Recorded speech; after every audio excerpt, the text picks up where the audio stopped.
अगर ये 2 कोटी का सांसद अपनी मन में अगर खुद को बाहुबली समझता है तो मैदान में आ जाए। हम भी राजस्थान के राजपूत हैं, ईंट का जवाब पत्थर से देंगे।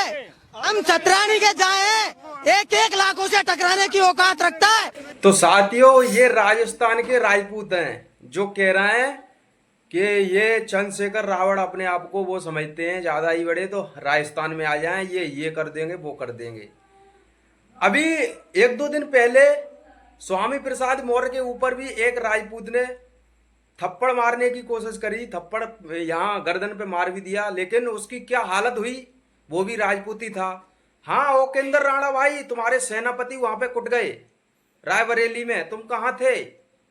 अरे ओकेंद्र भाई, समाज के ठेकेदार कहाँ थे तुम? और ये राजपूत समाज के ठेकेदार कहाँ चले गए? तुम्हारे 2 राजपूत वहां पे कुटाई हो गई अच्छे से, और थाने में, और उन्हें पहुंचा दिया, और फिर उसके बाद जेल की हवा खा रहे हैं वो। अब तुम कहाँ थे? कहाँ थे भाई? बड़ी बड़ी बातें करना आसान है, लेकिन उसको प्रैक्टिकली रूप से अगर तुम सकारात्मक करने की कोशिश करोगे तो उसका परिणाम क्या होता है वो रायबरेली के स्वामी प्रसाद मौर्य जी से पूछ लेना, ठीक है। वहां पर जो 2 राजपूतों की जिस तरीके से कुटाई हुई, किसी का मुंह फोड़ दिया गया तो किसी का कुछ भी कर दिया गया।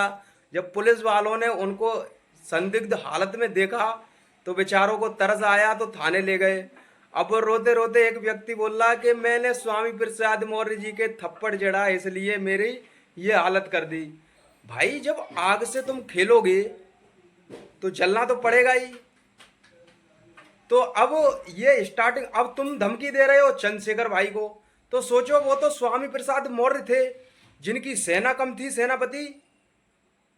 और यहां तो बड़े भाई चंद्रशेखर आजाद जी नगीना सांसद हैं जो सदन में आवाज उठाते हैं और फिर रोड पर भी आवाज उठाते हैं।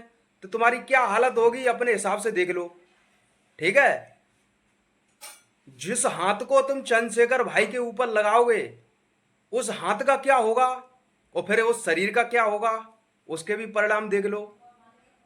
तो इसलिए कह रहा है, कायदे में रहोगे तो फायदे में रहोगे, और खाल के अंदर रहो, खाल से बाहर निकलने की कोशिश मत करो, ठीक है। ओकेंद्र राणा, अपने सेनापतियों को समझा लेना, अपनी सेना को, नहीं तो बाद में बवाल होगा। फिर रोड पे आएगा, उल्टी सीधी बकवास करेगा, बिल्डोजर फेल्डोजर लेके आएगा, उल्टी सीधी टिप्पणियां करोगे तुम लोग। फिर उसके बाद हमारा माहौल बिगड़ा, और हमारी सेना जब रोड पर आई तो तुम्हें छुपने के लिए जगह भी नहीं मिलेगी, ठीक है। क्रांतिकारी जय भीम।